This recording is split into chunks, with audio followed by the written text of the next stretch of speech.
नमस्कार दोस्तों। देखिए, अभी हाल के दिनों में जो कुछ देश का राजनीतिक घटनाक्रम चला है उसमें बीजेपी बड़े घमंड के साथ ये कह रही है कि उसने कश्मीर से कन्याकुमारी तक और कच्छ से कोहिमा तक बिल्कुल बवाल मचा दिया है और उसकी जो सफलता है वो अभूतपूर्व सफलता है। और उसी के दम पर अब बीजेपी कोशिश कर रही है कि कुछ और महत्वपूर्ण राज्यों में सफलता हासिल की जाए। उसका निशाना केरल है, उसका निशाना पश्चिम बंगाल है, तमिलनाडु में भी प्रेजेंस दिखाना चाह रही है। इसके अलावा तेलंगाना में जो हाल ही में निकाय चुनाव हुए हैदराबाद के, उसमें उन्होंने अच्छी खासी सफलता हासिल की और इसी के आधार पर वो सोच रही है बीजेपी कि आने वाले समय में शायद हमें सफलता मिले दक्षिण भारत के राज्यों में सत्ता बनाने में भी।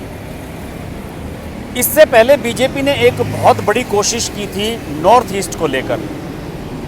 नॉर्थ ईस्ट के राज्यों में आपको पता ही होगा कि बिहार से आगे अगर आप चलते हैं और आप आखिर में कहीं तक चले जाएं, नागालैंड तक चले जाएं, अरुणाचल प्रदेश तक चला जाएं, बीजेपी का कोई नाम लेवा नहीं था, संगठन जीरो था और सत्ता में भागीदारी माइनस में थी, कहीं भी कोई नाम लेवा नहीं था बीजेपी का। और बीजेपी अब धीरे धीरे इस कोशिश में लगी हुई थी कि किसी तरीके से नॉर्थ ईस्ट के जो राज्य हैं उनमें जाकर अपनी स्थिति को सॉलिड किया जाए, अपनी स्थिति को मजबूत किया जाए। और यही वजह है कि उसने नॉर्थ ईस्ट को लेकर एक अलायंस बनाया। उसने एक नॉर्थ ईस्ट डेमोक्रेटिक अलायंस का गठन किया और हेमंत बिस्वा शर्मा, जो कि इस समय असम के हेल्थ मिनिस्टर भी हैं, उनके नेतृत्व में एक बड़ा सेटअप वहाँ पर बनाया। और बीजेपी ने वहाँ पर ये कोशिश की कि जो छोटे छोटे दल हैं, आपको पता ही होगा कि नॉर्थ ईस्ट में अगर कांग्रेस और कम्युनिस्ट पार्टियों को छोड़ दिया जाए तो बहुत सारे ऐसे छोटे छोटे दल थे हर स्टेट में, नागालैंड में, असम में, मिजोरम में, सब जगह ऐसे छोटे छोटे स्टेट थे, ऐसी छोटी छोटी पार्टियां थी जो अपना अस्तित्व वहाँ पर अच्छे खासा बना चुकी थी। लेकिन किसी में भी इतना दम नहीं था कि अपने दम पर वो वहाँ पर सरकारें बना सके, अपने दम पर वहाँ पर सत्ता हासिल कर सके। और इसी वजह से वहाँ पर बीजेपी ने एक ऐसे अलायंस का गठन किया कि जो लोग बीजेपी और इसके साथ जुड़ना चाहते हैं वो लोग उसमें शामिल हो सकते हैं। और इसके बाद बीजेपी ने वहाँ के छोटे छोटे दलों को अपने साथ जोड़ने की प्रक्रिया शुरू की और उसमें काफ़ी हद तक उसे सफलता भी हासिल हुई।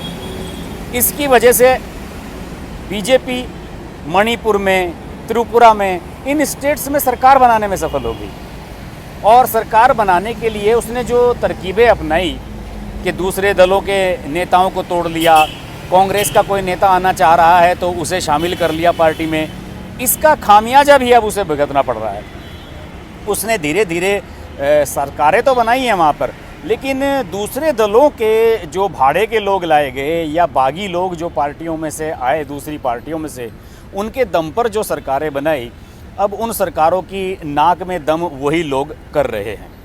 देखिए, त्रिपुरा में बिप्लब देब की सरकार को चलते हुए 2 साल हो चुके हैं और अब वहाँ पर स्थिति ऐसी बन रही है कि बिप्लब देब के खिलाफ बीजेपी के अंदर ही बगावत हो रही है। बीजेपी का एक धड़ा ये चाहता है कि चीफ मिनिस्टर पद से बिप्लब देब को हटा दिया जाए। और बिप्लब देब को जो हटवाने के पीछे लोग हैं वो लोग हैं जो 2018 के विधानसभा चुनावों से पहले कांग्रेस छोड़कर बीजेपी में शामिल हुए थे। और इन लोगों ने कसम खाई थी कि हम बीजेपी के पद चिन्हों पर चलेंगे, बीजेपी के आदर्शों को मानेंगे, नरेंद्र मोदी, अमित शाह के आदेशों की अवहेलना नहीं करेंगे।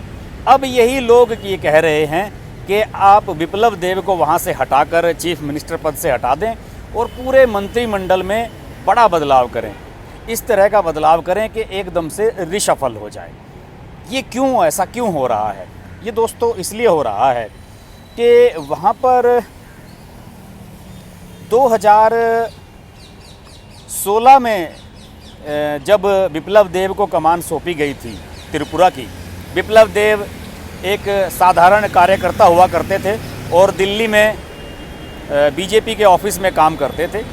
और जब उन्हें अमित शाह और नरेंद्र मोदी की नज़र उन पर पड़ी तो इन्होंने कहा कि भाई हमें नॉर्थ ईस्ट में काम करना है और आप त्रिपुरा के रहने वाले हैं तो आप जाइए और त्रिपुरा में काम करिए। और विप्लव देव 2 साल त्रिपुरा में रहे वापस जाकर, और 2018 में वहाँ पर सरकार बना दी बीजेपी ने। पूरा कैडर उन्होंने खड़ा कर दिया। CPIM के बड़े नेता माणिक सरकार, जो कि वहाँ 2-3 बार से चीफ मिनिस्टर थे, उन्हें बहाल कर दिया उन्होंने और खुद चीफ मिनिस्टर बन बैठे। अब विप्लव देव के खिलाफ आवाज़ें उठ रही हैं, विप्लव देव की आवाज़ें उठ रही हैं। अभी देखिए बगावत के वहाँ सुर आ रहे हैं।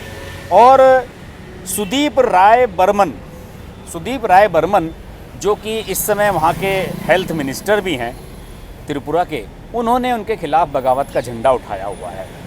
और सुदीप राय बर्मन के समर्थकों ने उनके खिलाफ हाल ही में नारेबाजी की। और जो केंद्र से जो राष्ट्रीय सचिव हैं पार्टी के, नए राष्ट्रीय सचिव बने हैं विनोद सोनकर, वो वहाँ पर गए थे लोगों से मिलने के लिए, पार्टी के कार्यकर्ताओं से मिलने के लिए, क्योंकि कुछ ही दिन में JP नड्डा वहाँ का दौरा करने वाले हैं त्रिपुरा का। तो उसकी तैयारी के सिलसिले में विनोद सोनकर वहाँ गए थे। तो उनके सामने विप्लव देव हटाओ, BJP बचाओ, इस तरह के नारे वहाँ पर लगाए गए। और इस नारेबाजी से ये हुआ है कि वहाँ की जो BJP की अंदरूनी खटपट है वो नेशनल मीडिया के सामने खुलकर सामने आ गई है। और अब नेशनल मीडिया में इसे ज़ोरों शोरों से उछाला जा रहा है। इन लोगों का ये जो कहना है, ये ख़ास तौर से सुदीप राय बर्मन, जिनके बारे में बात कर रहा हूँ, सुदीप राय बर्मन के जो पिता थे वो चीफ मिनिस्टर रह चुके हैं त्रिपुरा के, और माणिक सरकार से पहले वो चीफ मिनिस्टर रहे हैं। जब CPIM ने यहाँ पर अपना प्रभाव जमाया त्रिपुरा में, उससे पहले वहाँ कांग्रेस की सरकार थी और सुदीप राय बर्मन के पिता वहाँ के चीफ मिनिस्टर थे। सुदीप राय बर्मन के नेतृत्व में ही 5 साल पहले, यानी कि 2018 से पहले जब 2013 के विधानसभा चुनाव हुए थे, तो कांग्रेस ने वहाँ पर जो चुनाव लड़ा था विधानसभा का, वो सुदीप राय बर्मन के नेतृत्व में ही लड़ा था।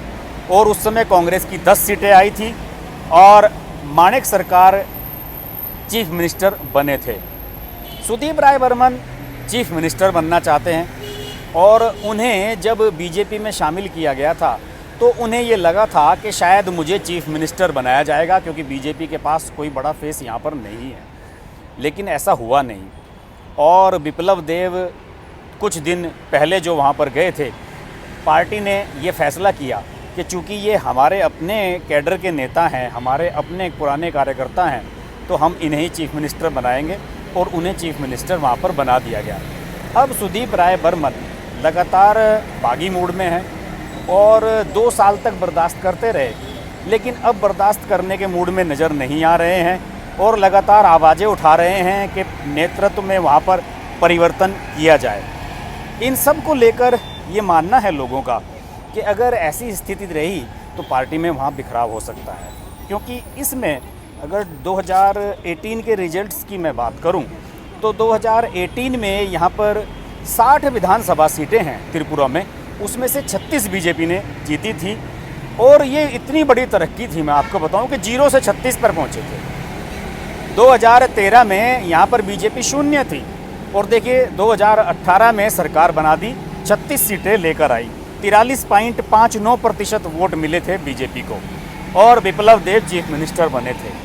CPIM माणिक सरकार की जो सरकार थी उसके पास जो पहले 50 विधायक थे, अब उनके पास केवल 16 विधायक रह गए। हालांकि उनका जो वोट शेयर था, वोट परसेंटेज था, वो 42.22% था।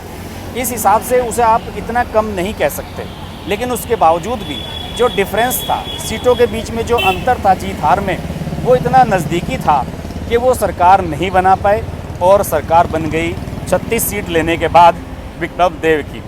60 विधायकों वाली इस विधानसभा में 31 सीटों की दरकार होती है और 5 सीटें विप्लव देव के पास ज़्यादा थी और इस तरीके से वो चीफ मिनिस्टर बनने में सफल रहे।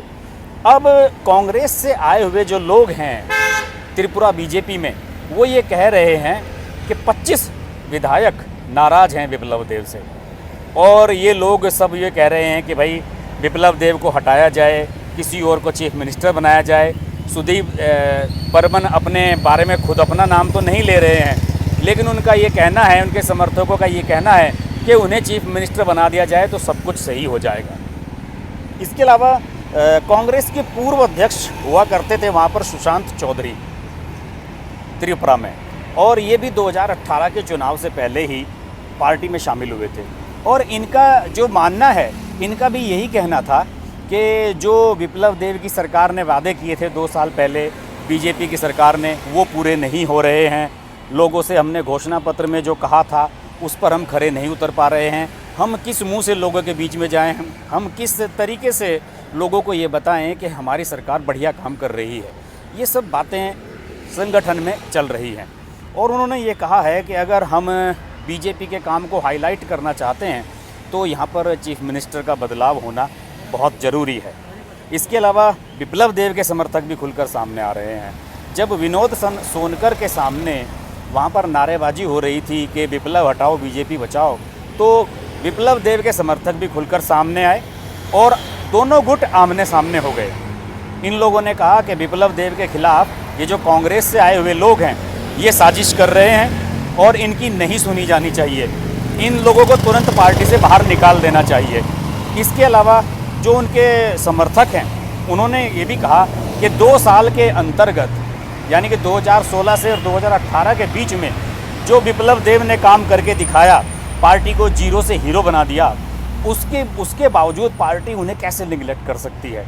ऐसा तो बिल्कुल भी नहीं होना चाहिए और विप्लव देव को ही चीफ मिनिस्टर बने रहने देना चाहिए। तो देखिए नॉर्थ ईस्ट में किस तरीके से टफ मामला चल रहा है बीजेपी के सामने, और ये जितने भी नेता हैं सुदीप राय बर्मन के नेतृत्व में, ये लोग अक्टूबर में दिल्ली में जो पार्टी का राष्ट्रीय नेतृत्व है उनसे मिलने के लिए भी यहाँ आए थे। और इन लोगों में जो मेन थे वो सुदीप राय बर्मन ही थे। उसके अलावा आशीष साहा, सुशांत चौधरी, जिनके बारे में बताया युवक कांग्रेस के जो अध्यक्ष रहे हैं पहले, और इसके अलावा राम प्रसाद पाल और दिवाचंद्र हरनख्वाल, ये लोग सब मिलने के लिए आए थे केंद्रीय नेतृत्व से। इन्होंने विप्लव देव की शिकायत की कि भाई हमारी नहीं सुनते हैं, इन्हें आप हटा दीजिए। इस तरह की बातें इन्होंने कही, लेकिन पार्टी ने इनकी बातों को अभी ध्यान से नहीं सुना है और मुझे नहीं लगता कि अभी विप्लव देव के खिलाफ कुछ होने जा रहा है।